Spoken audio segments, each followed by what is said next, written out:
give me this life so sweet. 5,000 Tennessee skies. Rebel hearts beating in the summer night's disguise. Curfews, whispers in the dark. We wrote our story. It's the Junebug beat. That Junebug beat.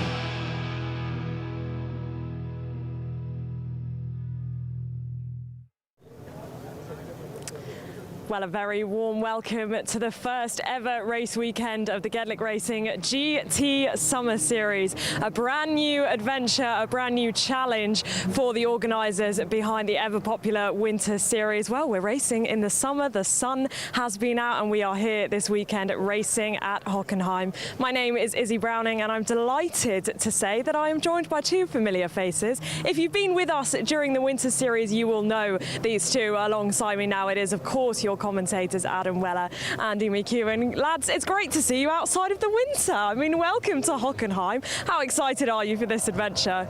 Yeah, really excited for it. Obviously, for Gedlich as an organisation, this is very much new ground in terms of race organisation, to be seeing some of our existing clients in the summer months, but then also picking up some new clients from the German region. We do have quite a strong customer base with Gedlich in Germany, because we do race tests during the summer at circuits like Hockenheim here and Red Bull Ring and Nürburgring, etc. But a really interesting opportunity, and I think for me as well, being a bit of a specifically lower level German GT racing nerd, there are some teams here kind of graduating with us the summer series from some smaller German championships, and that means there's some names that I'm quite familiar with. I'm quite excited.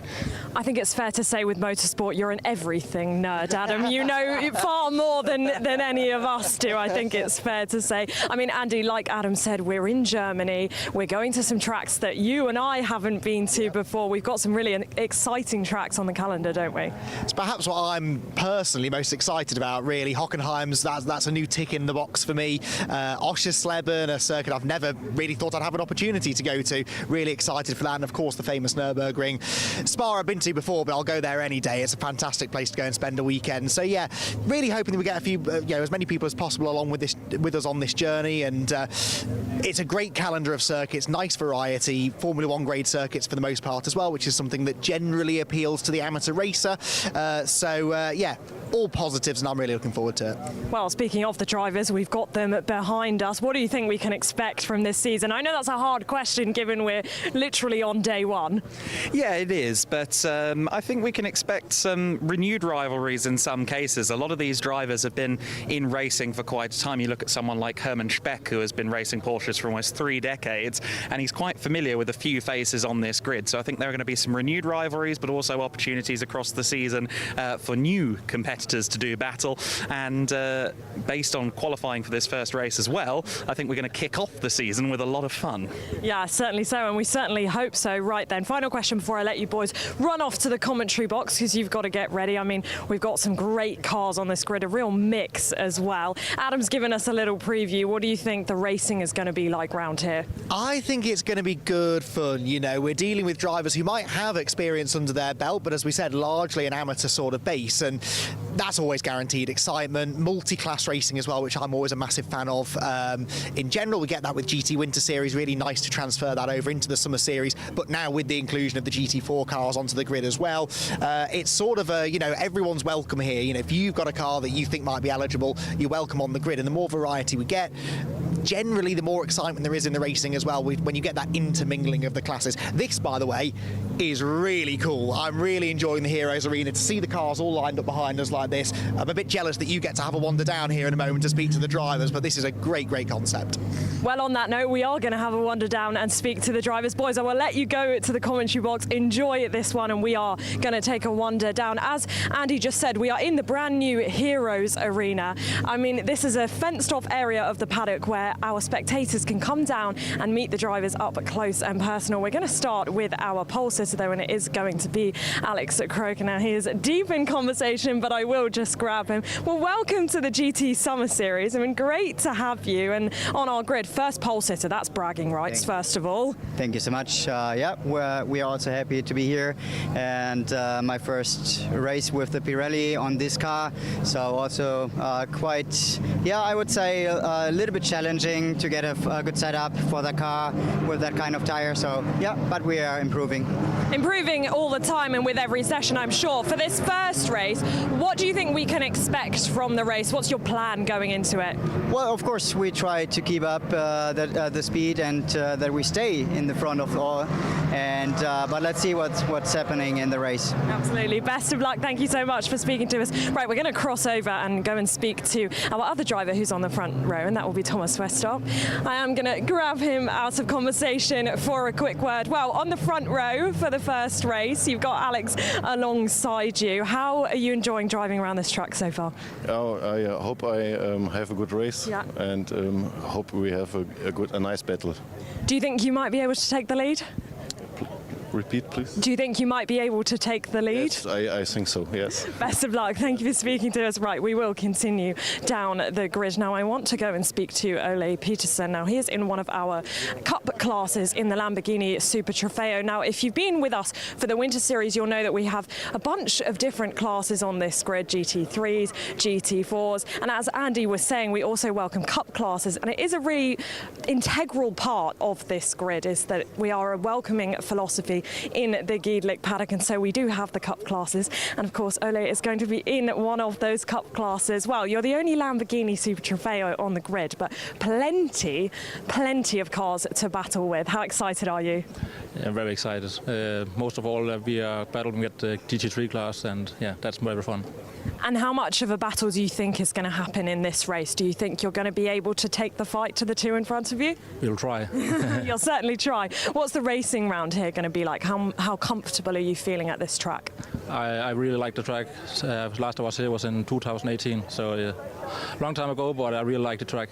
Awesome. Well, good luck out there. Thank you for speaking to us. Right, we will continue down the grid. And I did want to speak to Matt Rosner, but I don't believe he's around. I think he has gone and had a wander off, but that is no problem whatsoever. So we have got Matt Rosner as well in the Ferrari Challenge car alongside. Now, of course, as I say, we do have multiple classes. That is yet another one of our classes. I can see one of our other drivers, so I'm going to try and jump in and grab a word with Herman. But the thing is, they're all having their little chats, which is no worries, getting ready for the race. Herman, we'll just grab you for a quick chat. First race of the GT Summer Series. How are the nerves? You feeling excited? Yeah, the nerves are playing up, but first race of the year, first race in the GTSS. Yes, I'm a little bit nervous. And you've got plenty of experience in these Porsche cars, so that should maybe help you out a little bit, you think? The problem is that won't help me with a start. That's where I'm always nervous. Yeah. You need that nervosity to concentrate. Okay. That is always, once we're around the first corner, then we're pretty okay. You settle into it after that. Perfect. Yes, absolutely. All right, best of luck for the race. We'll continue down. We will continue with our group. Now, we're actually going to have two groups of cars in this Heroes Arena. So the first one is our top 10, and then we will have the rest of the grid joining us. But I do want to come and point out a car, which is going to be the number 77, and this will be Igor Klyer in this car. Now, if you were with us during the Winter Series, you will know that this man here was in the title fight until the very end. Igor, we had to come and have a chat with you. Welcome back to the Gedlich paddock. Of course, you were with us the whole way through Winter Series. You had a great season. You were in the title fight right until the end in Barcelona. What made you want to come and do this series? You know, it's really great to race with you, so it's a huge pleasure, very nice. And looking forward to the Summer Series. I know it's new for you, but I think it's a great series, great atmosphere, and you as a Gedlich, you are a great team, so my pleasure. Well, it's a pleasure to have you back in our paddock as well. I mean, you've got some great cars around you, some great drivers around you, but also, having had that Winter Series experience, you must be feeling kind of confident, no? I mean, I enjoyed it a lot, so it's nice. It's first time here, but it's beautiful track, located in beautiful place, so fast one, and yeah, I have a huge fun. So looking forward to be at the finish line. You know, we are not finishing for any great victory, but it's always better to be more on the front than more on the back. But the most important is be on the finish line. Absolutely. Well, best of luck. Thank you for speaking to us, and great to have you back in our paddock. Now, this is our first group of cars. As I said, we are going to shortly be having our second group of cars join us in the Heroes Arena. But throughout the weekend, we've been using this Heroes Arena as an opportunity to chat with some of the faces from around our paddock, including talking about the safety car with Robin Selbach earlier. We're in the Heroes Arena with Robin Selbach from Gedlich Racing, and one of the most important vehicles in the paddock, Robin, our safety car, a magnificent car. Tell us a little bit about what we've got behind us here. Yes, absolutely right. The safety car is one of the most important cars here. It's the most powerful car, not in terms of engine power, but obviously if the safety car goes out, all the cars have to follow the safety car, and the field will get together, and it promises exciting racing when the safety car leaves the track. Yes, some drivers enjoy seeing the safety car, some don't want to see the safety car over the course of the weekend. Tell us a bit about the car then. How close to a sort of standard road-going car is this? Yeah, it's a standard road car, just with the lights on the top of the car. And as you say, a lot of drivers sometimes love the safety car and sometimes they hate it, because if you're in the lead on the track, you never want a safety car. But if you're second with a gap of 5 or 10 seconds, you're really happy if you get a safety car and you come close to the leading car. One thing that I think people don't always realise about a safety car is that it looks slow on the track, but actually it has to go at a certain speed, otherwise it's too slow for the racing cars, and that means the person driving it needs to be a very capable driver, and the car needs to be capable of some serious performance. Yes, it's very important to have an experienced safety car driver, because for this road car and the road tires, he need to do very fast laps, because the GT3 race cars behind him, they can't drive that slow. So it's important that the safety car slows the cars down, but at a speed which is already fast for a road car. Obviously, we only see the safety car if there's an incident on circuit, and only if race control have decided that it needs to be out there. Talk to us a little bit about the process of how the safety car driver knows when to leave the pit lane, how to pick up the leader. It's quite complicated, isn't it? It's not that complicated. During the race, the safety car is waiting at the end of the pit lane, and if something happens on track due to an accident or changing weather, and the race direction decides to deploy the safety car, he goes on track and waits for the leader, and then as soon as he can see the leader, he turns on the lights, and then he leads the field, makes slow at the zone where is the accident or something else, and as soon as the situation is clear, maybe the car which had an accident is removed, then he will turn off the lights, which is something which makes all the drivers the heart pumps up. Yeah.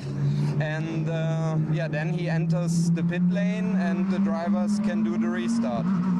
Now, you mentioned the lights. We can go into the safety car, I think, Yes, and of show you course. exactly how this works, Robin. Why don't you jump in? Oh, it was locked. And show us exactly how the light procedure works. What does the safety car driver have to do when they're scrambled out on track? Yes, so there are two persons in the safety car, the driver and the second guy with the radio. And if race direction decides to deploy the safety car, as said, he goes out on track, wait for the leader, and then with this button he can turn on the lights, which you can see on the roof now. And the lights flashing. There's also a green light, I believe, at the back. What does the green light mean, Robin? Yes, the green light is only in the back. This is if there are some overlapped cars which are in front of the leader and the safety car wants them to overtake, then they can turn on the green light so the car behind knows I am allowed to overtake the safety car and get back at the back of the field. Fascinating stuff. Well, we hope we don't see a lot of the safety car, but if we do, we know we've got a very capable machine at our disposal for the GT Summer Series. Gimme this life so sweet. 5 times under Tennessee skies. Rebel hearts beating in the summer night's disguise. Whispers in the dark. Behold our story. It's the Junebug beat. That Junebug beat.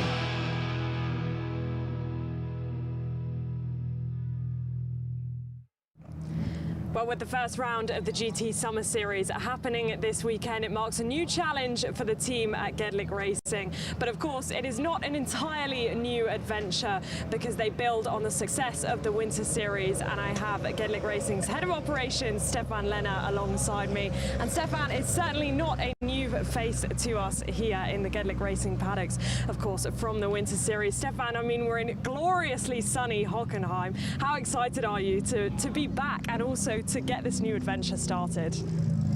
Obviously, I'm very excited. We've been working on this now for almost a year, and I am very excited together with my colleagues that we can finally start off the season.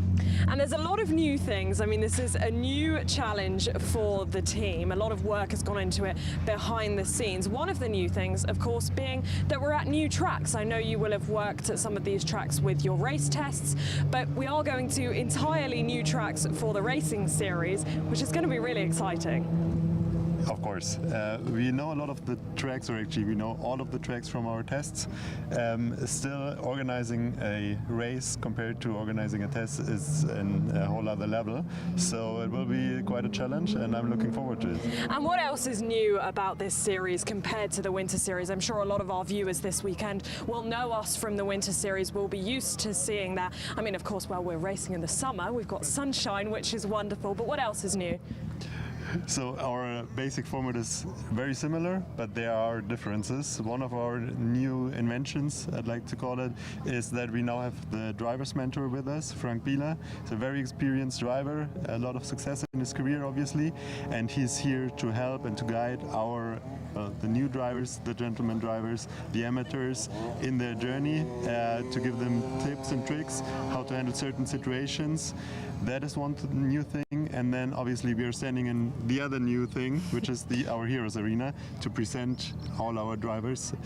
Yeah, our heroes. Yeah, it's definitely going to be a busy area of the paddock this weekend. The Heroes Arena that we're stood in right now might not look so busy right now, but it will fill up with our drivers later on in the day. Okay, but some of the things are similar to the Winter Series because, of course, you build on the foundations that you made in the Winter Series, and what works you keep doing. The format is the same as well, isn't it?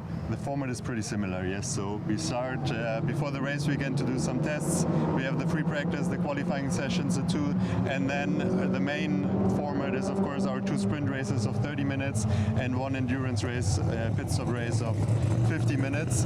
And that is a format that in the past worked quite well for us. A lot of teams and drivers have had some good feedback on that, so we kept it for summer. And equally, I mean, one of the things that's at the heart of the project is the welcoming philosophy of this paddock, you know, welcoming drivers of all abilities and all experience levels too.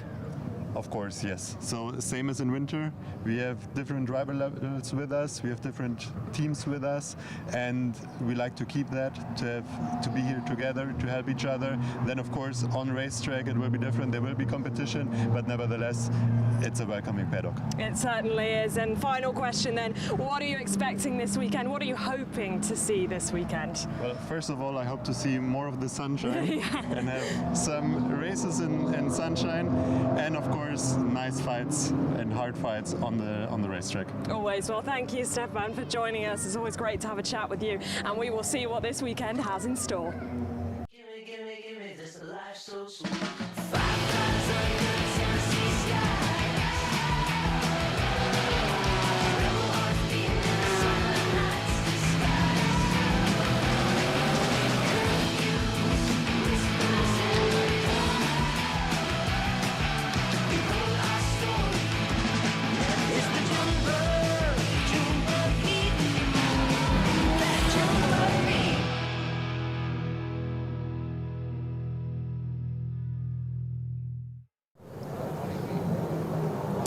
Well, welcome back to the Heroes Arena. It is perfectly warm. The sun has gone behind the clouds, but it is perfectly warm here at Hockenheim, and we are warming up, ready for our race as well, coming up shortly. But we've got the second group of cars in the Heroes Arena, and I've also got Marcus Gedlich alongside me, who I'm sure you all know if you have been with us over the Winter Series. Well, Marcus, great to see you. A brand new adventure. I mean, how excited are you for this first race? Very excited. I mean, as a promoter, if you think you come from the Winter Series where everything is run in and the organization is run smoothly, and come here to the Summer Series and do it plug and play, you're totally wrong. Because everybody has to set up himself for his new position.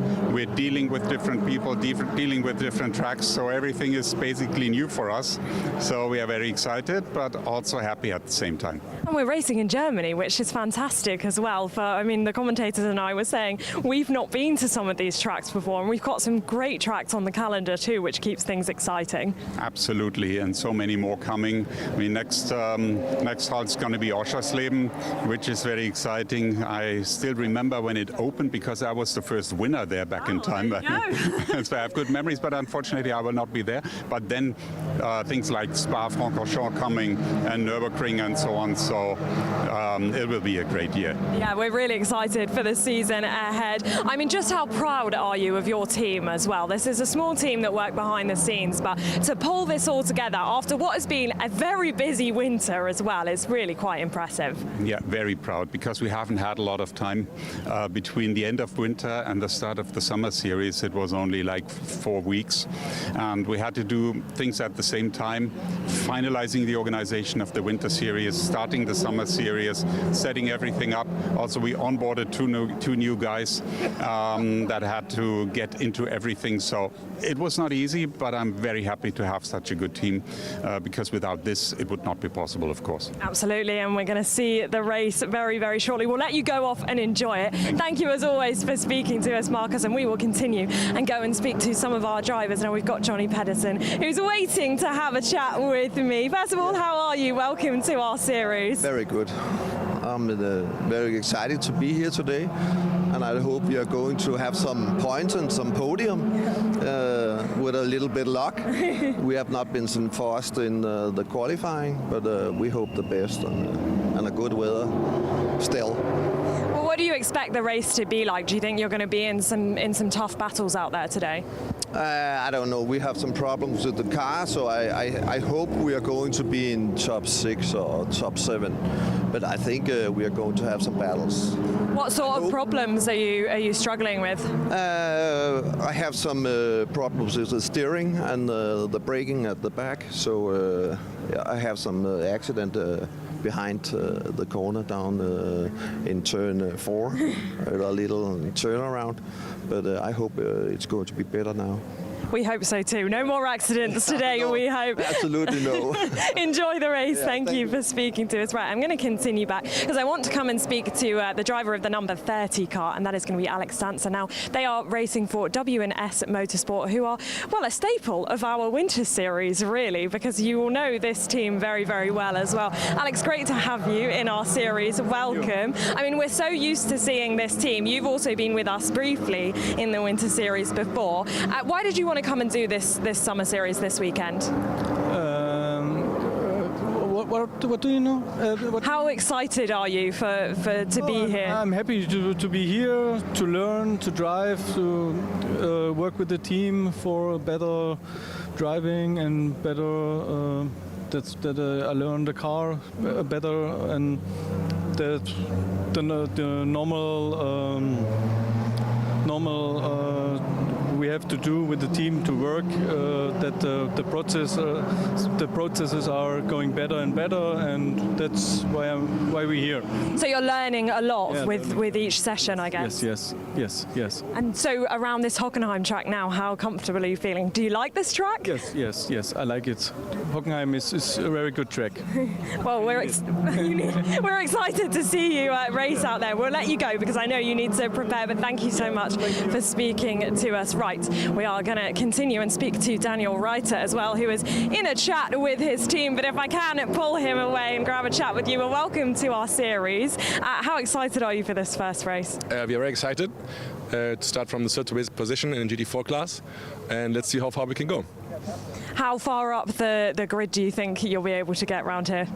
So in total there are, I don't know how many GT4 cars, but let's say in our class our goal is to win. So let's see what we can do. Okay. Best of luck. Thank you for speaking to us. Right, we will continue because I want to also point out the number 44. Now the driver's not here; he's just doing his final preparations. But this car will be driven by Franz Binder, and he has taken quite some time out of racing, but he is back in racing and back behind the wheel, and it's quite exciting to be able to welcome him to the grid. That name, of course. Well, he raced in F3 Germany in the late 80s and early 90s, and his son also a 2021 Asian Le Mans LMP2 champion. So great to welcome him to our grid and that name to our grid. There's going to be plenty of exciting stories. I have a feeling that Adam Weller is going to enjoy this race very much, but this is our second group of cars to complete our grid here in Hockenheim. And earlier we put some of our drivers to the test with a drawing challenge. Let's take a look now. Hello and welcome back to the Heroes Arena, and here we've got the Porsche Draw Challenge Face-Off GT4 Challenge. We haven't named it, as you can tell, but if you could all introduce yourselves initially, who you are and what team you're racing for. I'm go-kart. I'm racing in the GT4 for W&S Motorsport, and yes, it's my first weekend race.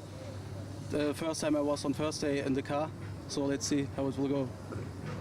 Hello, my name is Alexander Danzer, and I also drive for the same team as Gökay into the W&S Motorsport, and this is my third time in the car ever in the GT4. Oh, wow, okay. And you? Hi, I'm Daniel. I'm racing for my own racing team, Reiter Racing. I'm here with my team. Usually we do in Post Sports Cup Germany, and looking forward to take part on the GTSS Summer Series. Fantastic. And obviously this is something slightly different that you don't normally do on a race weekend. Are any of you artists at all? I don't think so, no. No. No? Definitely not. Perfect. Okay, well, here's a pen. You're up first. You've got to draw Hockenheim and make sure you can't see anything. So I'll put that down for you. So yeah, make sure you can't see anything. Yeah, exactly. So turn around. We'll go over here. Right. Yeah, so draw the track and we will have a quick chat about it. So it's your team, mate. You can talk. Yeah, I think maybe he knows the track better than me, but I think it looks like a little bit crazy. What do you think? I'll be honest, this first part of it doesn't look like it's from Germany. It looks like almost an Alton Park loop a little bit. What about you, Alex? Where is he? We are in Hockenheim, but where is he? I think I'm done. You think you're done? Okay. Do you want to just lift your cap up and have a quick look? Yes. It's difficult without seeing it. So, but I know the track good, I think. What do you rate it out of 10? What? Rate it out of 10. I don't understand it. Rate the quality out of 10. The quality, yeah. I think it's not very good. Not very good. No. It's a 3. It's a 3. 4. Perfect. Okay, so we've got 3 and 4. Perfect. Yeah. All right. So where's the pen? It's down here. Lovely. All right. Well, you're up next. So you've got 3 or 4 to beat. I'm going to try and lift this over in one go. Didn't work. Okay. Give me a second. There you go. That worked. Right. So when you're ready, off you go. Okay. Just talk. Okay. This looks good. Looks good. Yeah. This is a real artist. Yeah. I don't know what he's trying to draw at the moment though, because that doesn't look exactly like Hockenheim. I heard there was an older version of Hockenheim. Maybe this is the other one. It looks like, yeah, maybe. Maybe this is through maybe the woods. The historic one. Yeah, potentially. Yeah. That. Oh yeah. No, yeah. It look. Okay. Yeah. Yeah. Open your eyes. How much you want for that? Oh, I think it's not so stupid. It almost looks a little bit like a squid. Yeah. Yes, but I think it's fine for that. I'm not an artist. That's okay for me. So. Okay, and what do you rate it out of 10? I give it a 6. A 6 out of 10? the same. Six. Oh, that's better. Much better than your effort. Okay, perfect. tried to do a 7. Right, I'm going to try and do this a bit more gracefully than the last one. Hey, much better. There we go. Right, so you're up. So there is your pen. Put your cap down over your face so you can't see. There we go. Right, let's have a chat. What do you reckon? What's your predictions? What's he going to get?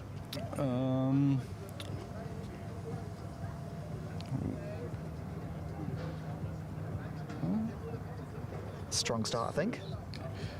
I don't know what he's doing, but well, maybe not strong start. Wait a little bit. Oh, he's gone off the page now. Okay, never mind. What are the track limits? How are the track limits this weekend? I can't see them because they're not on the on the table. Oh, okay. Okay.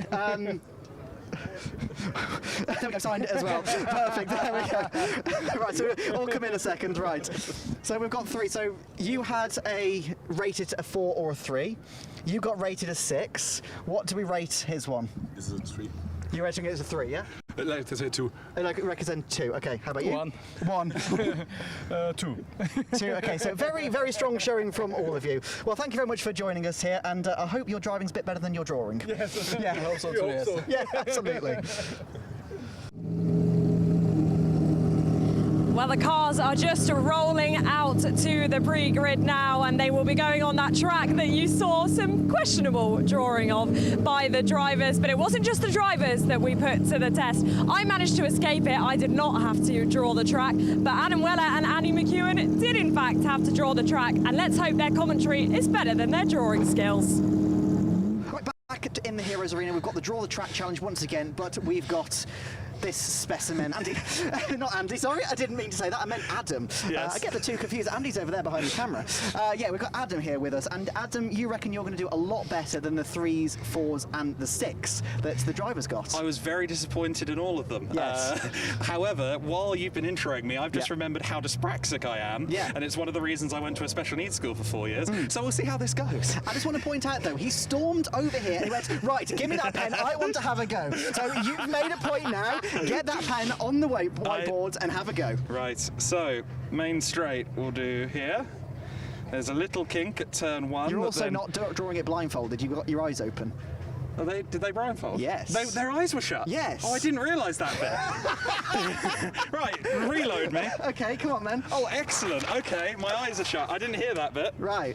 Now it's going to be bad. Sadly, I thought they had the visual aid. No. Okay. My eyes are shut. We can confirm. Hold on, give me a second. Actually, Emilio, I tell you what. can I borrow your cap? Glasses Thank off. you. My glasses are off. I've got a cap. I already can't see. There you go. And now I double can't see. It's not big enough for my head. There you go. That'll do. Fabulous. Right. Okay. Lovely. Here we go. Oh, I didn't know this was part of it. Oh no. Okay. Main straight. Little kink turn 1 that then opens out. Goes to about here. Then there's this. Goes out like that. I'm going to go to here. Hairpin. This is looking much better than the last ones. The Mercedes Arena section goes thus. Yeah. And opens out like that. I completely lost perspective of where I am, but I'm going to turn here. Yeah. Down to the arena. Kind of open-ish hairpin to there. Little straight line I hate bit. to say it, but this is not looking too bad. Last 2 corners like that. And that, and then maybe the straight goes there. I'll tell you what, that's not bad. Okay, that's apart all from right. the lack of perspective down there. If you put your glasses on again so you can see. Rain Man. Put your glasses on. I tell you what, fair play, because that is not half bad. It was fine until I underestimated that straight. Yeah, I think to be honest, you may have got a little bit too long down here towards the hairpin. No, that's about perspective size, right? I think that looks a bit too long. This straight is longer. That's the issue, and so is that one slightly. Yeah, That's okay, the I see thing. that. Yeah. Okay, that's not bad though. I think I Well proved done. something of a point. Yeah, 100%. Well, we've got Andy behind the camera. Andy. Oh wow. Okay. Andy, come Andy. here. We Here's a keep pen. racking them up. There, come on. Go away. Hey. Right. That was my blindfolded That's effort, not bad. No. apart from the straight issue. Oh, no, I can't reach. Are you There we saying go. that one of them made a nearly complete circuit? Nearly complete circuit while blindfolded? Yes. Jeez, okay. See ya. Did you not listen? Right, so which side of the board do you want to be on? This side? I or guess I'm that right-handed. side? Okay, I'm going to go round the board then. I don't mind embarrassing myself, thank goodness. Fantastic, that's why we got you here. Right. Where's the board? Come this way. Right. There's the board. Okay. Right. Right. Just stand over to the side for me so the cameras can actually see your mess up. Right. That's the edge of the board there. Right. Right. Okay. Ready? Go. Yeah. Go. Into turn 1. Strong start. He's done a right-hander.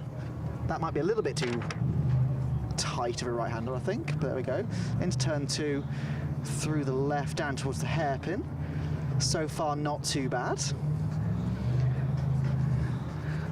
Now this is where everyone messes up. So he's gone for the right, gone for the left. Here we go, now to the stadium section. You can talk, you know. Sorry, yeah, I've completely forgotten how to speak, which is concerning since I'm a commentator. This is requiring a lot of my brain power.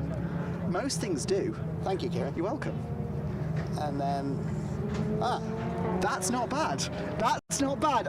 Come in here. Oh, I'll take that. What do I win? It's closer to an actual circuit, annoyingly.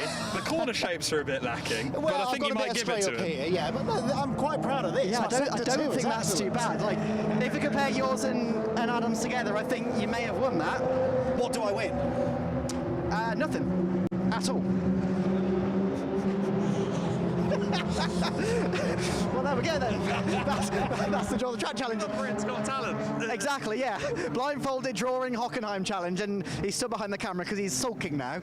Excellent. Let's see if we can get him back for the race. Yeah, let's hope he's a better commentator. No comment. All right, we'll see you back here very shortly. Gimme this life so sweet. 5 times under Tennessee sky.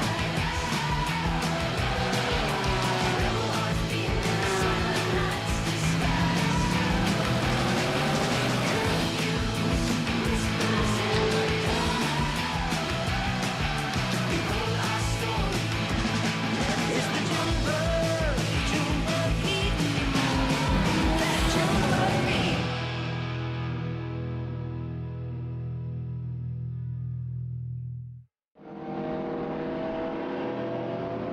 Well then, it's time. We've had the preamble, we've seen the cars up close in the Heroes Arena, and in a matter of moments the cars will be released onto the grid for the inaugural race in the GT Summer Series. The current race on the circuit has about a dozen minutes left, so I think we are going to have a little bit of time before these cars are released, about 15 minutes or so before the cars are rolling on the circuit. But as we've seen, a great variety of cars down there, some GT3s up at the sharp end with some Cup single make car interlopers, then we've got the GT4s further down the field. Of course, we've had a few cars unfortunately dropping from the entry over the last couple of days. There were some issues with Thilo Goss's BWT Muka Motorsport Aston Martin V8 Vantage, which is the first generation car that we're so familiar with the club class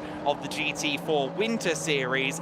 They unfortunately didn't quite feel like the car was behaving itself yesterday, decided not to take any risks, and then during the qualifying session on the outlap of qualifying, Przemysław Biankowski's PTT racing team Mercedes-AMG GT3 Evo sprung a leak. It was a fluid of some sort, may have been oil, may have been something else, but we went down to the garage afterwards and they confirmed that unfortunately the engine no longer playing ball. Unfortunately, the end of their weekend before the first race even started, but we've still got a hugely strong grid for this, the inaugural GT Summer Series race here at the iconic Hockenheimring, a circuit steeped in history in motorsport. Of course, Nürburgring slightly predates it, being a 1920s opening facility, but since 1932 this track has been one of the venues in German motorsport, one of the temples of speed, particularly in its former configuration in the 20th century until 2001. But this new configuration of the circuit certainly promotes exciting racing, outbraking into the hairpin and at turn 2 as well. Lots of interesting sharp apexes, and Andy, I think that with the variety of cars up at the front and the closeness of some of the cars up in the front in quali, I think we're in for a very exciting first race in the GT Summer Series.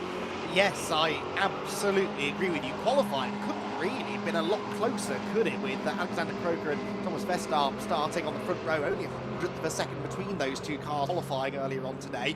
Very, very evenly matched indeed, but then you've got some of the Cup class cars behind, which we know tend to perform well in a straight line. They're likely to mix it with the GT3 class cars in the early stages, that multi-class racing. Always something that fascinates me, so really looking forward to seeing how this first race plays out. Actually, we're using the same format as we do for the Winter Series, so one sprint race today, another 30-minute sprint race tomorrow morning, and then the longer pit stop race at the end of Sunday, so we get a little bit of everything, sprint and sort of mini endurance racing with pit stops. And yeah, we've got an interesting grid of drivers of varying degrees of experience, all about to head out there onto a track that, as you said, does tend to produce good racing. Any circuit that's got long straights into big braking zones and tight corners usually get plenty of passing, and that is the Hockenheimring. Absolutely right, and obviously we're seeing there some of the racing that's going on the circuit at the moment. That's from the Super 60s category, which is 60s touring cars and sports cars, and that's something that's really exciting as well. It's obviously not standard practice for English-speaking fans to maybe go to club and national level events in Germany or in other European nations, but it's something I heartily suggest because there are so many exciting categories out there that simply don't have the English language coverage, don't have the means necessarily to gain an international audience. But if you do come along to a GT Summer Series event this year, you will see some of the best of German motorsport. And German motorsport, such a bountiful land, as it were, with particularly production car racing, has always been hugely popular here all through the decades. And yeah, some incredible support categories that we'll have to the GT Summer Series as the season wears on. And GT racing, of course, quite well catered for already in Germany, but the GT Summer Series will certainly find its own place in this particular market. There's never really been a period of time in Germany where there's been too much GT racing for the demographic, for the audience, for the customer base. Even in the 80s and the early 90s, where effectively GT racing was off the international stage completely. Group C dominated Le Mans. There were maybe 3 or 4 cars built to IMSA regulations that counted as GTs at the back of the order. Even during that time, that kind of dull period before Stefan Rattel relaunched GT racing with BPR along with Freddie Bart and co, Philip Peter as well. It was No, Patrick Peter, sorry. Philip Peter's an Austrian racing driver. But when they relaunched GT racing in '94, yes, of course, it sprung into life, and that's what we've known now for the last 30 years. But even in the early 90s, the late 80s, GT racing in Germany was a huge deal. It's persisted all throughout the decades, and I'm sure the GT Summer Series and these wonderful cars, these wonderful drivers that we have there on the grid will be catering to our every need when it comes to racing action throughout this season. Absolutely so. It's been I've thoroughly enjoyed myself this weekend, taking in all that German club level motorsport has to offer, and for the Summer Series to have this opportunity to bring its own sort of special brand to the events is fantastic. And of course, who can forget the location that we're at, the modern day Hockenheimring, which is getting on for 25 years old now, which is a terrifying thought. Of course, coming after the modifications that were made early 2000s, when the old circuit that blasted the cars off into the forests, they stopped using that and shortened the circuit considerably. It's still a circuit that's got great character. The ghosts of the original circuit, though, still very much remain. You can walk parts of it, a lot of it now very much overgrown, but little reminder of the incredible amount of history that this place has to offer. Yeah, so we're looking actually from the Spitzkir hairpin at the moment, which of course is the main pinch point of the current layout, and this is what was the back straight working its way from the far edge of the forest at Östkurve down, and then effectively what you're looking at on the far right hand right-hand side of screen is where it would turn in then for the chicane on the way down to the stadium section, which of course remains as was in the current day. I walked this actually with my good friend and DTM commentator Brian Oliver, and I was speculating whether that strip of tarmac that we see on screen is the tarmac or whether it was a repave because they did some deforesting around here about 20 years ago. And I made an incredibly weird noise, a very excited noise, when I saw a timing loop in the tarmac and realised it is the tarmac. This is where the World Superbikes and F1 and everything did battle. That's just the kind of guy I am, unfortunately. For better or worse, I'm always going to get excited by remnants of the past. We've got some remnants of the past on the circuit at the moment, and an interesting mix actually in terms of specifications of car at the front of that order as well, because we've got the 991.2 GT3R Porsche on the circuit. That of course is Hermann Speck's DB Motorsport number 7 car, and that is now, well, quite a few years past its tenure as the present day Porsche. 2022 was the last year that the 91.2 was really the torchbearer, and then from 2023 onwards they took the 992 out in GT3 racing, but it's still an incredibly capable car, a very well sorted chassis on that 991.2 as well. And Hermann Speck has kind of said to me, you know, it's at a level, this car, where yes, at the moment with our BOP system it is almost unrestricted, quite frankly, in its form, because the AM class drivers in this series do have a bit of leeway in regard to balance of performance, so they've got a little bit more performance than a lineup with a considered pro driver. But he said, you know, it's such a good car, it's so well sorted, it served me so well. Until there's quite a seismic leap forward, don't really see the point in making the upgrade. We just saw there Alex Croker in the number 6 car. That is the SP Racing by Cologne entry, and SP actually the initials of Pierre Lemmers, the kind of main driver. Croker is the driver coach in that machine, but he's Pierre Lemmers is the main driver. The SP is his girlfriend, Sandra, who's stood alongside him in the background of that shot we saw a couple of minutes ago. And Sandra is a racing driver in her own right, actually. She races a GT4 Audi in various events in Germany, and we've already been discussing the fact that car is more than eligible to come and play in the GT Summer Series, and hopefully we get to see Sandra come out and do some racing as well, because she's quite a handy competitor in her own right. Keeping a look here at Thomas Vestarp, one of several drivers on this grid with a little bit of history predating this GT tenure. In the early 2000s he did Formula Fords and then Formula Renaults as well, and in more recent times he's been a bit of a nuisance on the GT racing scene, Andy.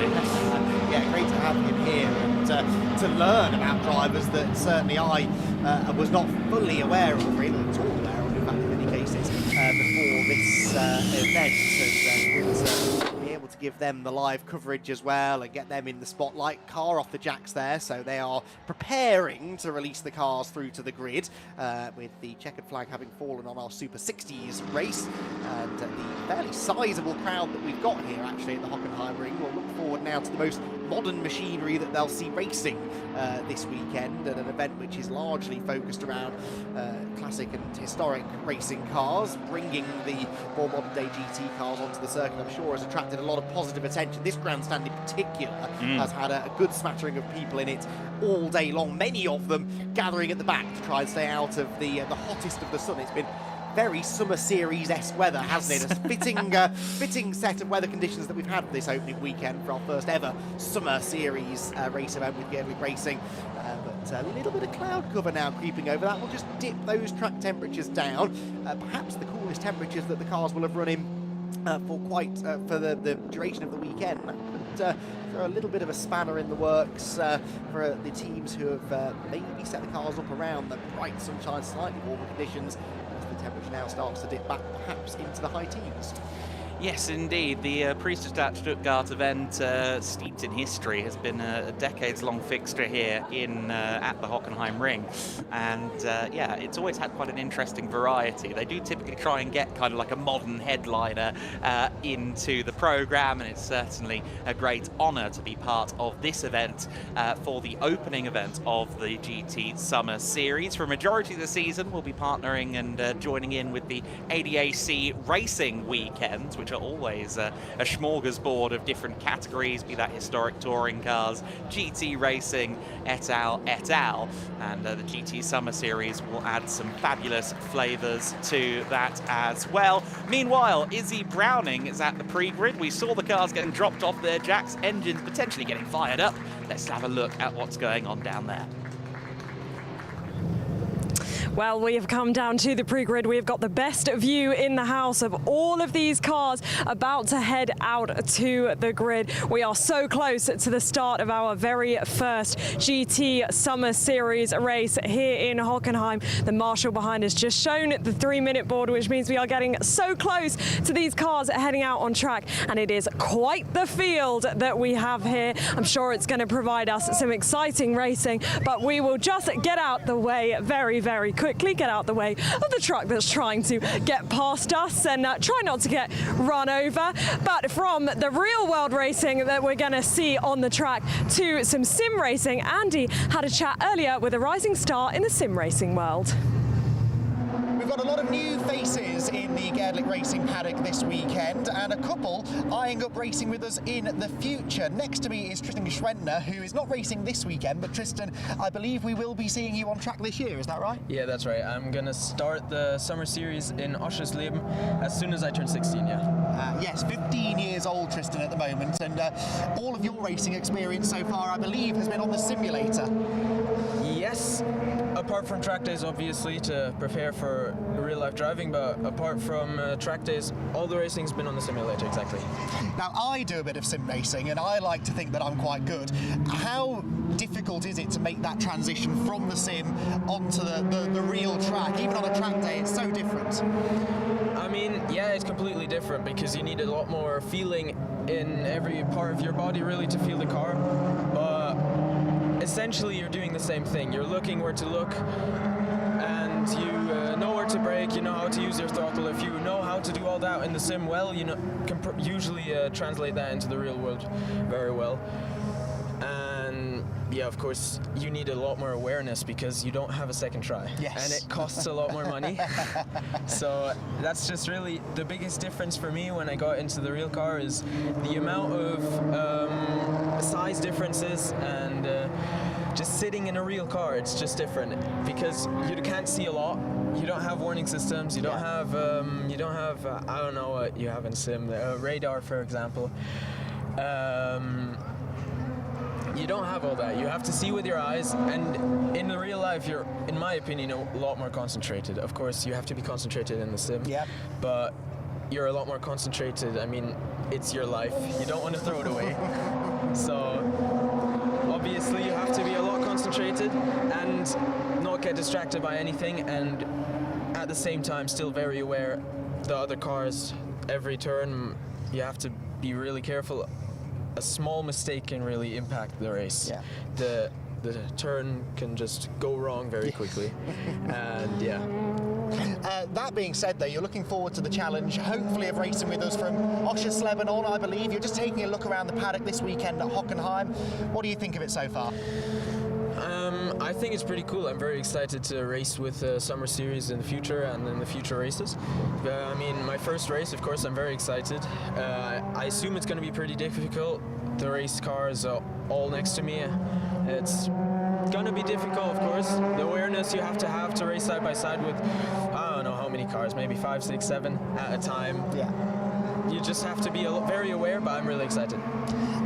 Why Gedlich Racing? Why Summer Series? You would have had, I'm sure, other options of where to go racing, but I know you have a very close partnership with Gedlich Racing, is that right?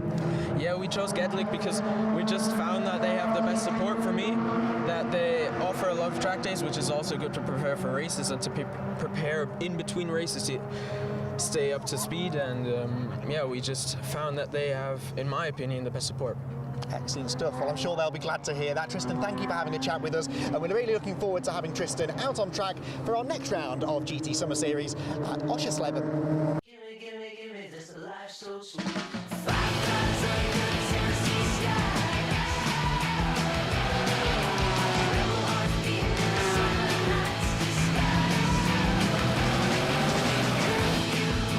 Whispers in the dark. We wrote our story. It's the Junebug beat. That Junebug beat.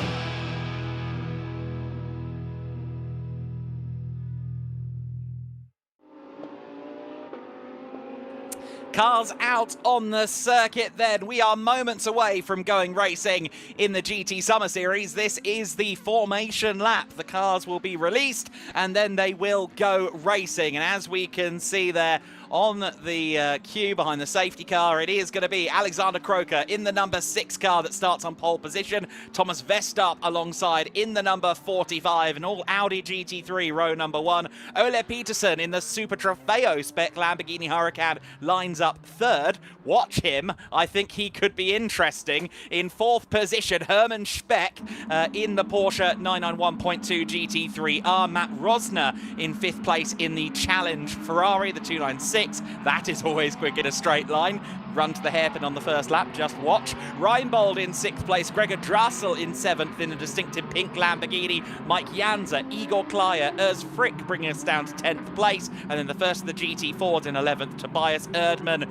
A total of 16 cars set to take the start of this race. We are missing one, I think, on row number 4. No, we're not. Actually, they were just slightly out of sync. We are about to go racing then in the GT Summer Series. Gedlich Racing has raced in the winter all through the 2020s. Gregor Drassel into the pits. He's had clutch issues in qualifying. It doesn't look like they fixed them, but welcome to a new series. Welcome to a new adventure for Gedlich Racing. The GT Summer Series is go in 2026, and it will be Alex Croker that leads in the early stages, followed by the number 45 of Thomas Vestorp in 2nd position. In 3rd place is still Ole Peterson. He's kept himself ahead of Hermann Speck. Peterson, will he get a good run out of the corner? Could he maybe close up to the Audis on the long straight? They do have slightly more power than we're used to under standard GT3 BOP, because those 2 cars in the top 2 are in the GT3 AM class. Indeed, so there were your GT4 AM leaders, by the way. Tobias Erdmann hanging on in the Audi, but he has got the WNS Motorsport Porsche of Alexander Danza not far behind him. Down to the hairpin for the first time, moved for 3rd position, and that was Hermann Speck, wasn't it, coming through into 3rd, nearly losing it on the curb on corner exit, but a good move made to get into a podium place.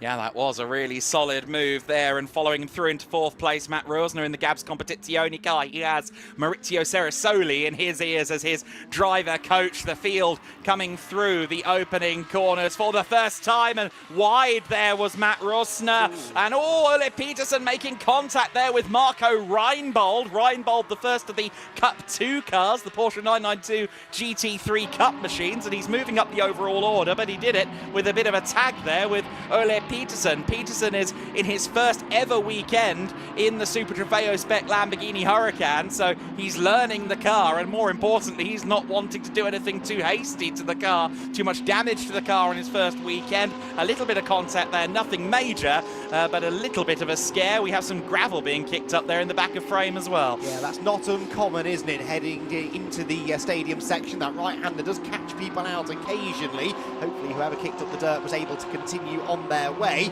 Peterson still weaving around there. I don't think he's got a lot of confidence in the car on cold tyres. He was very early on the brakes into the hairpin on lap 1. Nailed the exit of turn 1 though.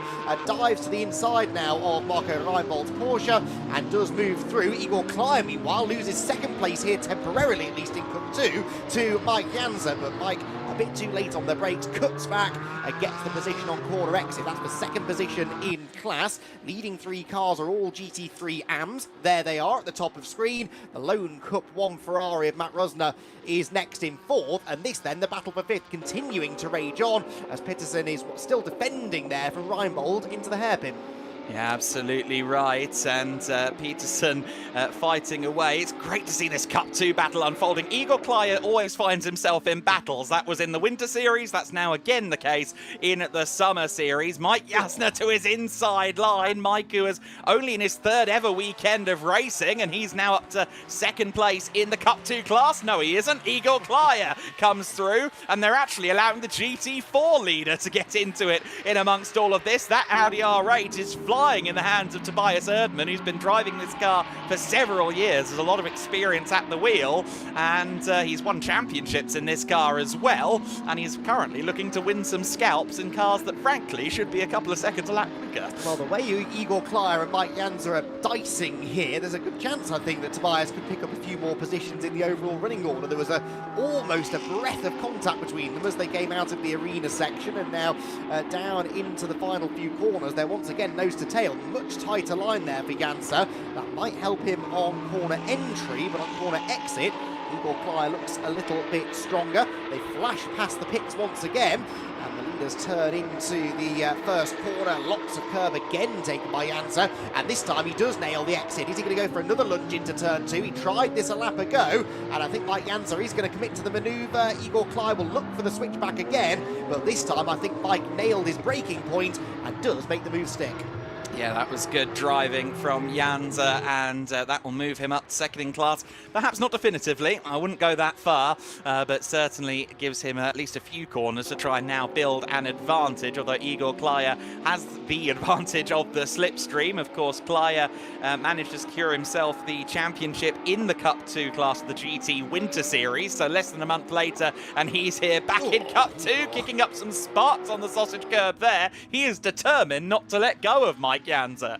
Yes, but that's maybe not the best way to go about reclaiming this second position. The car crunching over the exit curb does not slow Igor down, though. These two cars clearly very evenly matched. These two drivers evenly matched, and as you've alluded to, Igor Klyer not normally the kind of driver to back down from a scrap, is he? So expect this to rumble on. In GT3 AM, Alexander Croker led at the end of the previous lap by 2.6 seconds. So he's now starting to assert some dominance at the sharp end of the field. This one of the better battles in the order. There's a decent little scrap going on for second in GT4 AM still between Alexander Danza and Daniel Reiter in the Porsche 718 Porsche Cayman nose to tail at the beginning of the lap. This Cup 2 battle, though, just starting to calm down. Yeah, just a little bit of stability there. Now, there are a couple of cars, if you've looked at the entry list, that are listed under Cup X, and you might wonder, why is that? There's a Porsche 992 GT3 Cup that's running in Cup X rather than Cup 2. There's a Lamborghini Super Trofeo that's running in Cup X rather than Cup 4. Now, the reason for that is licensing and regulations, because in Germany, if you're running under a national license, you can drive a car with no more than 3 kilos per horsepower. That's about GT4 level. You can get away with that, but something like a Cup car is slightly beyond that level, that step of performance. So both Urs Frick in the Leipart Lamborghini Huracan and in the SA Performance Porsche, and Franz Binder in the Leipart Motorsport Lamborghini Huracan, they are both running with ballast, and they are running with restrictors on the engine as well. I know that in the case of Urs Frick, who currently runs 10th overall, he's got a 40 kilos and about 50 less horsepower with the restrictor on the engine as well. So then a battle then of the Cup classes. Cup 1 leader Matt Rosner 4th overall, and after some early argy-bargy, Ole Petersen's on the recovery drive. Indeed he is. Peterson now starting to find his groove. Penalties incoming, though, for being out of position on the start.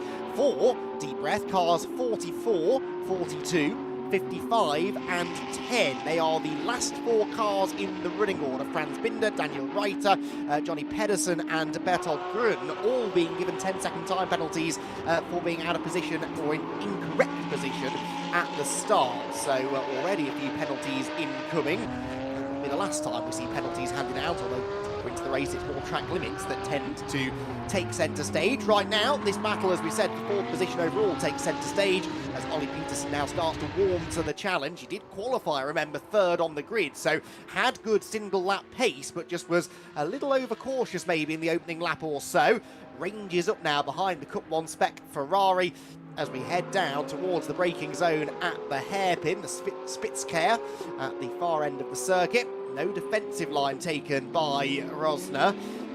He didn't need to in the end because Ollie Peterson wasn't quite close enough to go for the move into the braking zone. But always one of the fascinations of Gedlich Racing. We see this in the Winter Series all the time, in GT Winter Series in particular, where we get the Cup cars that don't often get to share a grid with each other, doing just that and trying to sort of one-up each other sometimes. This makes no difference for class position, but there's a bit of pride at stake, and I think for Ole Peterson in particular, he would like to get into some clean air to see what he can really do, because in qualifying he was only 0.4 of a second slower than Alexander Croker, who qualified on pole position in a full-spec GT3 car. So if Peterson could make this move stick quickly, he could maybe start setting even faster lap times. Finding a way past the Ferrari, though, Adam, is proving to be a challenge.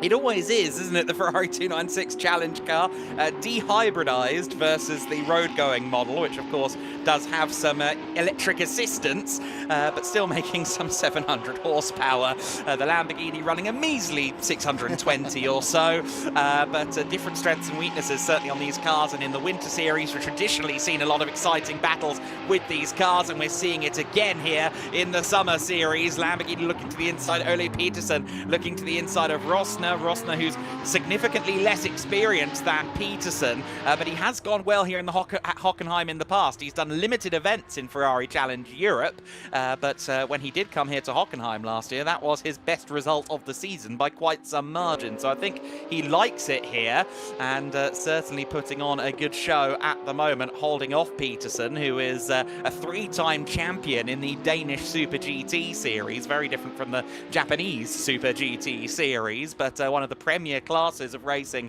in Denmark, and he's always been incredibly strong in that environment. Did some Porsche Carrera Cup Scandinavia last year, has been hinting at a move away from the silhouette-bodied Danish Super GT cars.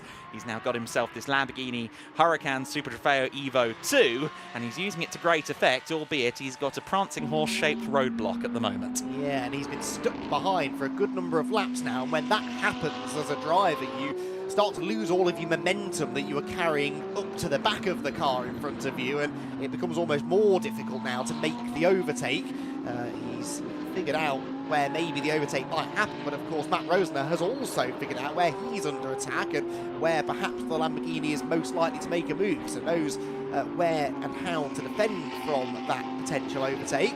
Good exit from the last corner for Peterson, but then you can't really do anything into turn one. In these kind of cars, it's a dab on the brakes, down one gear maybe, and then fling it into the right-hander, over the curb for the Lamborghini. Peterson does like curb hopping. That time didn't really seem to gain much time from it. It's making me grin because I was speaking to him in the Heroes Arena just before we went live, and he goes, yeah, you know, I'm learning the car. This is a learning experience first and foremost. I'm not going to do anything too crazy. I've been watching those corner exits, and strikes me as a driver that's trying. Yes, I think he wants to get this move made, and this happens all the time, doesn't it? Drivers will talk all weekend long about how they're bedding in the car, they're just wanting to get some good track time, you know, learn about the car, particularly early in the season when they're very often in new cars, new to them at least. Stick them in a race with another driver, and all of a sudden that sort of goes out of the window, doesn't it? So, yes, the Lamborghini Super Trofeo machine very much on the attack. Got a group of cars heading towards us at turn number 2, and one of them there is the second place GT4 AM class car of Alexander Danza. I said that he was narrowly ahead of Daniel Reiter a few laps ago. He's dropped Daniel ever so slightly over the last lap or two. He's starting now to build more of a gap in that fight for second position in class. This, meanwhile, is the fight not to be last, and I believe we've just had a change of position. Bertel Gruen in his Audi has got ahead of the Porsche 992 GT3 Cup car of Johnny Pedersen. Johnny, another Cup 2 entrant in what's always a popular class, and he has lost a position there to the GT3 spec Audi, which starts now to disappear further up the road. Yeah, exactly, and Johnny Pedersen. There's been a change of position. Peterson has gotten past Rosner after several laps of sitting in the waiting room with his legs up and coffee out, and well, sure enough, He is now through into 4th position overall. Can he do anything about anyone in front? It's highly unlikely. He's got a dozen seconds between himself and Hermann Speck, who I think will be very pleased that he executed that move on lap number 1, because he would have probably been in amongst all of this had he not managed to get that move done on the first lap of the race. So to regroup and maybe refocus on the leader, who I don't think we've seen since lap number 1, it is Alexander Croker in the race lead. The number 6 Audi R8 LMS GT3 Evo 2, entered by the SP Racing Cologne outfit, and Croker doing a great job on behalf of Pierre Lemmers, who is the fundee, and the driver coach is Alexander Croker, but he's doing a solid job. Tobias Erdmann in the number 27 car that we see there. He's the GT4 class leader out there on the circuit.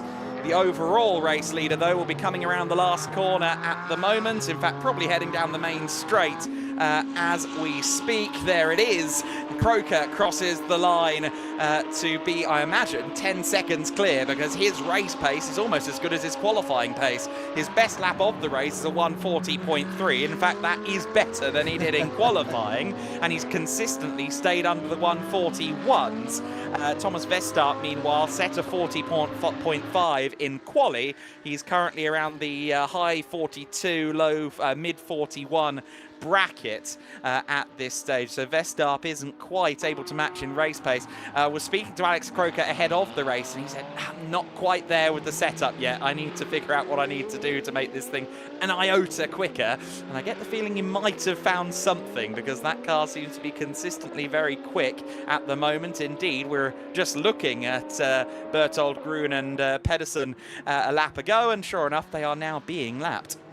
Yes, indeed. So I was going to suggest that maybe his faster lap times now are because the track temperature has dropped since qualifying, but he's the only one going quicker than he went in qualifying, so sort of shoots that theory down in flames, doesn't it? I think it is just that, as you say, he's been tweaking the setup and it's really working for him. This isn't really working for him, though. That is Berthold Grun, who, in fairness, was caught at quite an awkward point, although he's now occupying a slightly defensive line into the hairpin through the arenas section. I don't think he necessarily has secured his place on Alexander Croker's Christmas card list with that bit of driving. The blue flags were waved vigorously by the marshals, but Berthold Grun not leaping out of the way of the similar Audi R8 LMS GT3 of Alexander Croker, who crosses the line. That will not be obviously a new fastest lap of the race, and he's busy flashing the lights again now because traffic continues to loom on the horizon. This is the problem, of course, with being a second or more per lap faster than anybody else. You very soon catch the back of the pack and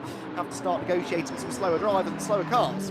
Yeah, absolutely right, and doing so with glee at the moment. He did his early racing on the Nordschleife, so well, traffic management, as we have found out repeatedly, especially recently with the spotlight on the NLS series and the Nürburgring 24 Hours, we've firmly discovered that traffic management is key at the Nordschleife, so not surprised that he's getting that right at the moment. Your Cup 2 leader, meanwhile, just coming across the line at the moment, start another lap. He is running 6th overall. Marco Reinbold still leading the class at the moment, having now secured that place over Mike Janza. He has built a gap, and indeed Janza seems to have got the best of Igor Klyer as well.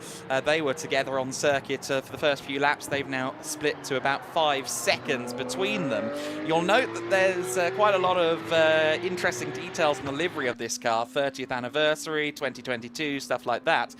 The reason why is because this car was on display in the Porsche Center Leipzig all throughout the last couple of years. A celebratory car with the name of every Porsche Super Cup race winner ever on it, and was in the Porsche Center Leipzig. Eventually they thought, need something new in the lobby now, and it made its way into the hands of the number 911 team, Marco Reinbold being prepared by XR Racing. Yeah, great looking car, and he is pretty dominant in that class, isn't he? 7 seconds, give or take, clear of Mike Janza, who's been matching his time since he got himself ahead of Igor Klyer, but hasn't been able to bridge that gap, unfortunately. as through the first corner comes the second place of our GT3 AM cars, Thomas Vestart, the CCS Racing Team example, again now starting to negotiate that traffic. Herman Speck only about 6 seconds back, and again matching the times at the moment of Thomas Vestart. I think Herman will be very pleased with the pace that he's got in the DB Motorsport team Porsche.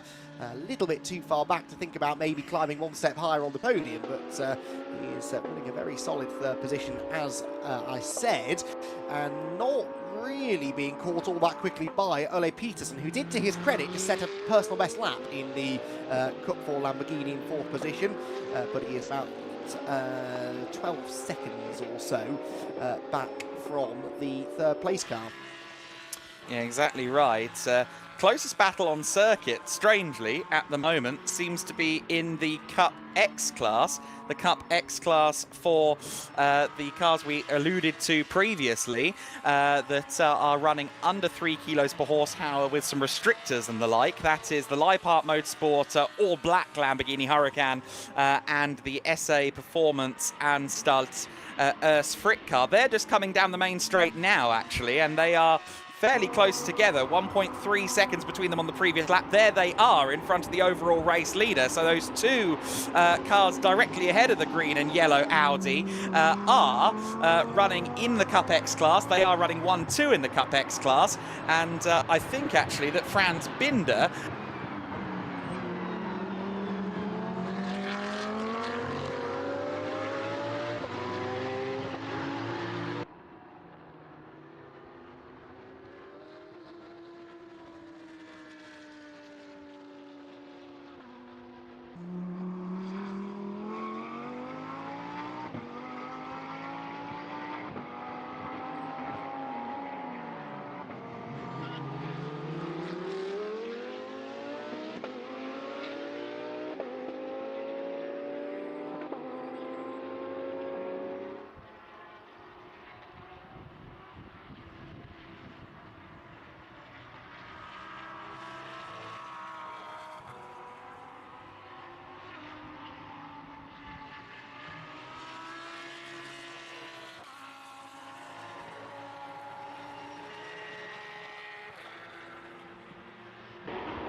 Well, as you may have gathered, some technical issues towards the end of the broadcast there for that race, but we can confirm the high positions remaining as they were. Alexander Croker dominating a 24-second advantage by the end of the race. The CCS Racing Team entry, the 45, Thomas Vestup in second place. Herman Speck was closing in at the end of the race, but couldn't quite do it in race one. Let's see what race two brings tomorrow morning for him.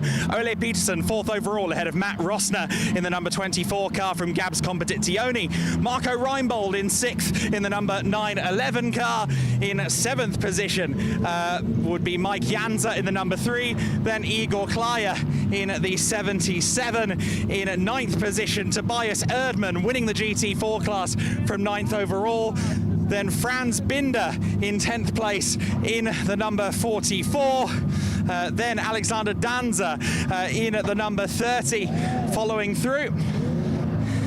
In 12th place overall, Daniel Reiter in 13th, Bertold Grun in 14th, Johnny Pedersen rounding out the 15-car order that took the start. Of course, Gregor Dansel, after his issues with the clutch in qualifying, they seemingly continued in the race. He pulled in before the first lap got underway. So GT Summer Series race winner, Alexander Croker.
Well, the first race of the GT Summer Series is done and dusted, and our top three are already debriefing. Next to me, Alex, I'm going to start with you. You've stood ever so slightly in the wrong order, but that's okay. I mean, congratulations, our first winner from pole to the win, and it was quite an impressive one in the end, over 20 seconds. Thank you so much. Yeah, right now I was quite happy with the car, and grip level was a little bit worse than in the morning, of course, because more temperature on the track, but I think we're pretty happy. And happy for tomorrow as well. I know you'll hand over to your co-driver, Pierre. What kind of tips, what kind of things can you give him for tomorrow? We will have a look on the data, definitely, because I'm coaching him also besides, and I think I can give him some advices. So we might see that again tomorrow?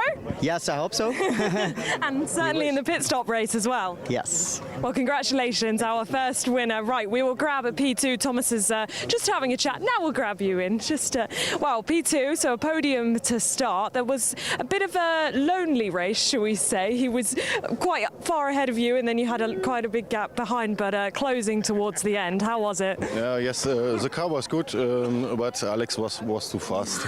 No chance. Maybe tomorrow, I will see. Tomorrow I start from pole, and I will see. Yeah, pole position tomorrow, so a good start going to be important as well here. Yeah, yes. Yeah. Congratulations, well done. Great way to start. And we will grab Herman in just quickly. He is also debriefing. Wow, Herman, a podium to start the weekend. Congratulations. Talk us through the race. Thank you. But you know, a race driver is never happy if it's not number one. True. But I'm actually very happy. I didn't expect it. First time with new drivers, new colleagues, so I didn't know how quick or how slow they were. So we tried our best, and I can improve a little bit, another 0.5 of a second, and then, I'm closing up, and now it was good. Where do you think you can improve for tomorrow? Every corner. Yeah. Just a 10th in every corner, and there you are. No, I think it's difficult. We have to play around with the tire pressure at the end. I had oversteer. But a little bit more grip on the back, and might be 2-3 seconds, a tenth more. Do you think you can do anything about him, or do you think he's too quick for you? He's a professional driver, if I say so. He's too good. I mean, he's too good, and there's just to keep racing behind him, for me, it's a lot of learning. Well, you're smiling, so that's the most important thing. Yes. Well, I didn't expect, we came here, we didn't know the drivers. I didn't expect, being third overall. Yes, I'm happy, but, race driver is number one. Yeah. Second one is the first loser. You're absolutely right. Congratulations. Thank you for speaking to us. Well, there are the words from our top three, and Herman is absolutely right, isn't he? I mean, a race driver is never happy unless they are P1. But that is the end of our first GT Summer Series race. But don't worry, the podium will be coming up very shortly, but we've got plenty more action for you from earlier in the weekend in the Heroes Arena.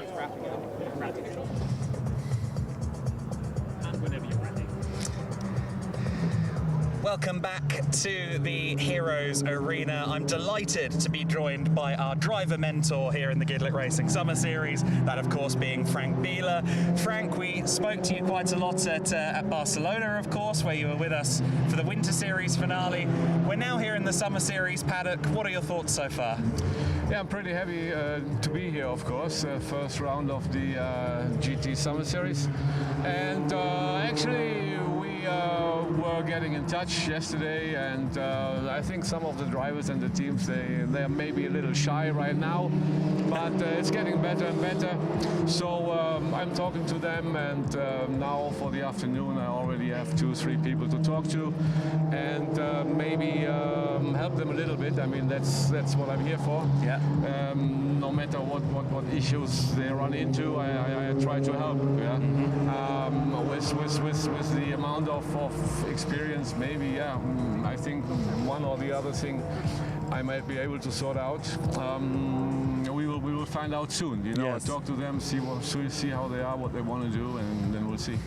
I think I've been able to speak to every driver in the paddock for us now, and the impression that I'm getting walking around is that it's quite a relaxed atmosphere. It seems like a really friendly place. Of course, we haven't had the first race yet, so that might change, but I'm getting the impression it's a good atmosphere. Yes, absolutely. I have the same impression. I mean, at the end of the day, everybody is coming here to have a nice weekend. I mean, we have to be honest. At the end of the day, it's not a world championship race. It's an event for amateurs, privateers, and they want to have a nice weekend. They want to race. They want to enjoy racing, and that's what we try to offer them. Yeah, and one part of it is definitely to stay out of trouble, and that's what we try to avoid. But as you said, so far there's no race being done yet. So let's see how it works when they go out there all together and fight for positions. But so far, pretty nice. They all behave well. I mean, I've spoken to the race director. Everything is fine.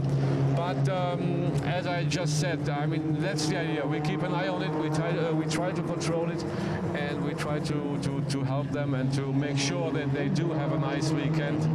And Sunday night when they go home, home, everybody should be happy. I think the driver mentor is the right man to give us the inside line. If you were talking to someone about this circuit, the Hockenheimring, what would you be flagging to them as kind of the important areas, the areas that might catch you out? Yeah, I mean, it's actually the circuit has quite changed to the times when I started racing, but it's a quite difficult circuit. I mean, one thing you have to be very aware of is turn one. Always a big risk to run wide. Thanks God, I don't know, 40 years ago we went off and we were stuck in the gravel. Now there's some tarmac, so you just go wide. But whenever you go wide, you get a penalty. So they have to try to avoid this. The other thing is, I think it's a very interesting circuit with a few fast corners, and then some parts which are more tight and very tricky.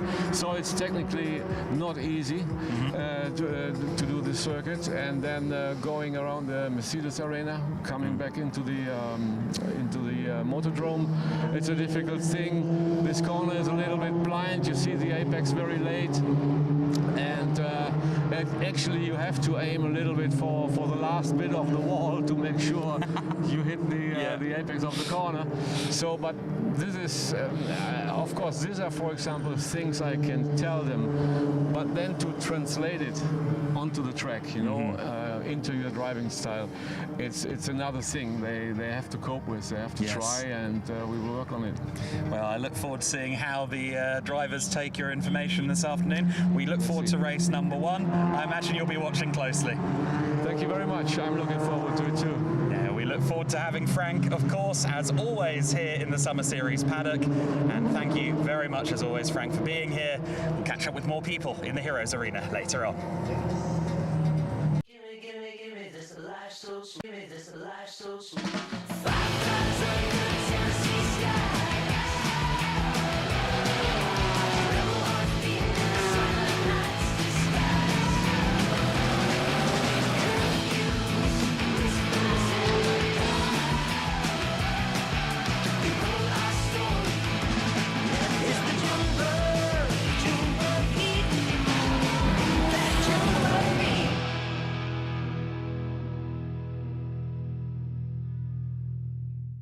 Well, welcome back to the Heroes Arena for possibly, apart from the racing, the most hotly anticipated activity that we do have today in the Heroes Arena. It is, of course, the unofficial Hockenheim quiz. Now, I have our 2 contestants alongside me, Annie McEwen and Kieran Mogg, and I have to say, to let you into a bit of inside information, these 2 have quite the rivalry between them. I did see Kieran in the van swatting up earlier, so we're expecting... I've forgotten most of it already. We're expecting big things, Kieran. How are you feeling? You shouldn't. I'm not commentating this weekend, so I haven't had to make any plans. I haven't had to rehearse. I haven't had to make any kind of documents ready for the racing, whereas you, in theory, should have done. Yeah, but it's more fun if you make it up as you go along, right? So we're going to see just how well I can improvise here, I think. Good stuff. Well, this is how it's going to work. So the 2 of you will listen to my questions. Listen very carefully, because, you know, there are going to be a couple of options in these questions, so listen very, very carefully. And whoever thinks they know the answer quickest, you grab the bottle of water that is on your table. Okay, let's not start playing mind games. Let's not start playing mind games. And then you have a chance to answer the question. Should you get the question wrong, your opponent will then have the chance to answer the question as well, but you only get 1 chance each, okay? Everybody understand? I think so. All right, on with the quiz. Here we go. Question 1. What year did the Hockenheimring open? Was it A, 1932, B, 1933, or C, 1938? Kieran? 32. It was indeed 1932, so already a point on the board for Kieran. I'm not sure that was Andy, fair. we're not off to a great start, but it's okay. Yeah, but that's all my knowledge You gone can bring now. it back. You can bring it back. Next question. The first Formula 1 German Grand Prix held at this track was in 1970. Which driver won it? We're going back to the history. 1970. Go on. Fittipaldi? It was not Fittipaldi. Jackie Stewart? It was not. I'm sure Adam behind the camera would know the answer to it. It was Jochen Rindt. For a bonus point, can you tell me where he's from? Where he was from? Country? Yep. Or, trick question, right? Austrian? Correct. Andy is off the mark. Andy has a point. Here we go. This is mine. Question 3. The last German Grand Prix was in 2019. Who won this race? Lewis Kieran. Hamilton. Was it not? 2019. Oh, I'm thinking of 2018. Oh. Crap. Oh. Vettel? It was not. Leclerc. It was not. No.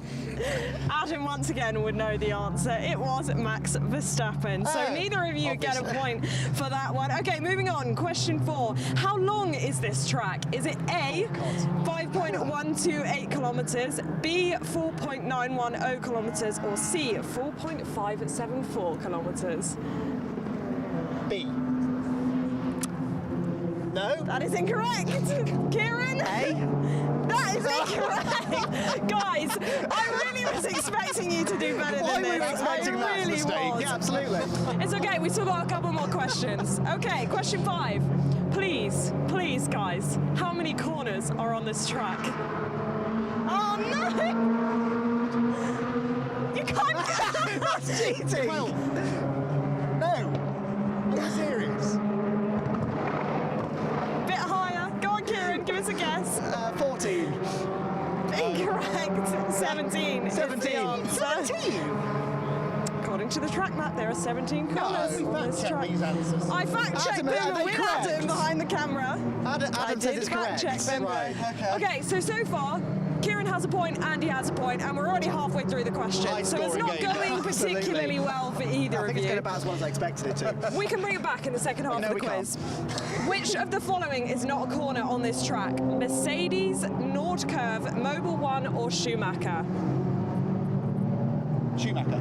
Correct! Yes! And Andy finally has another point. Okay, hopefully that's...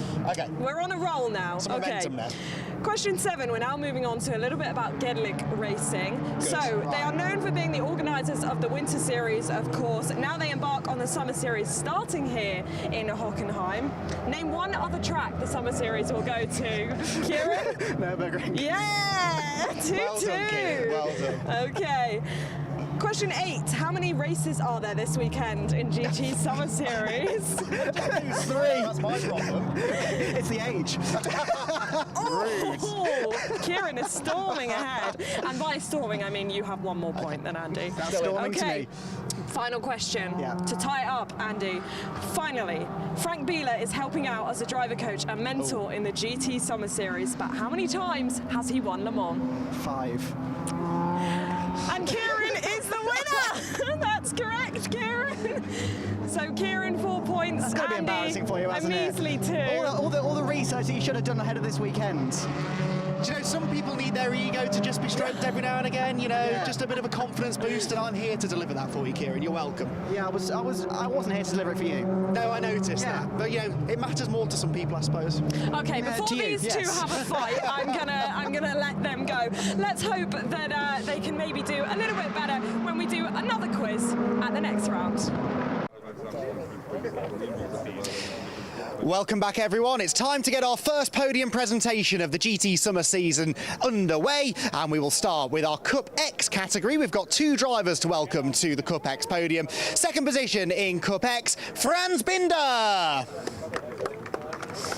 Out onto the second step of the podium he will go, and he will be very happy to have a trophy on his way. The race window in Cup X goes to Urs Frick. Congratulations, he gets a big cheer from the sizable crowd that we've got gathered here around the Heroes Arena and the podium. A mixture of team members, friends and family, but also some of the fans here this weekend at the Hockenheimring, enjoying the Summer Series season opener. Congratulations to our Cup X drivers. The photos taken by our army of photographers gathered in front of the podium, and they'll gather together on the top step of that podium to celebrate together a successful run in the first race. Congratulations to the GTX podium finishers, to Franz Binder and Urs Frick. They vacate the podium and we move on next to Cup 1. Just the one driver to welcome onto the Cup 1 podium. Congratulations to Matt Rosner. Out onto the podium, top step is the only place that Matt needs to head, and the trophy will be handed out to our Cup 1 winner. And he is very happy with that. Congratulations, Matt. Pose for the cameras and a round of applause once again from the crowd assembled around the podium. And the Cup 1 driver, who was up there inside the top 5 overall as well, had a really solid race. Congratulations then to Matt. Our Cup 1 winner leaves the podium. We head next to Cup 2, one of the most competitive classes in that first race of the weekend. Third position in Cup 2, Igor Klyer.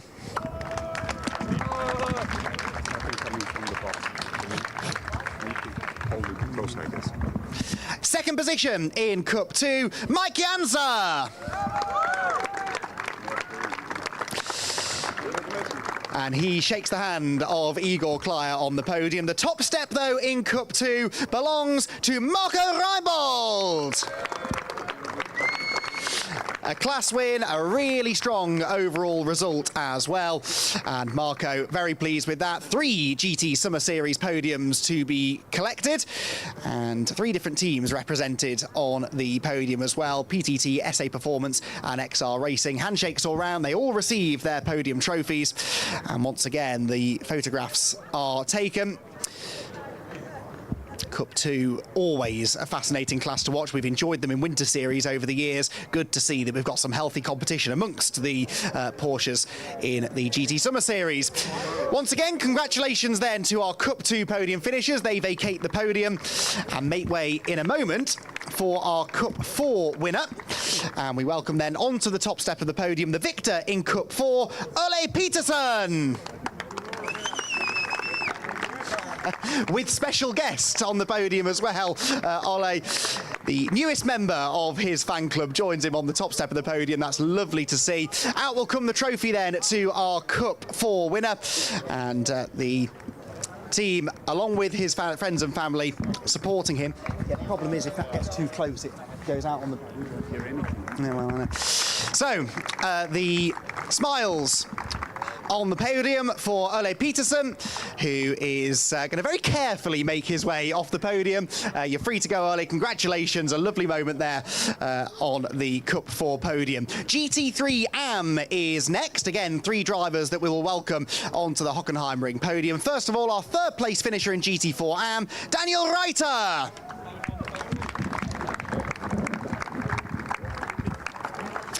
Third step, which I think, yep, is this side for Daniel. Second position in GT4 AM, Alexander Danza.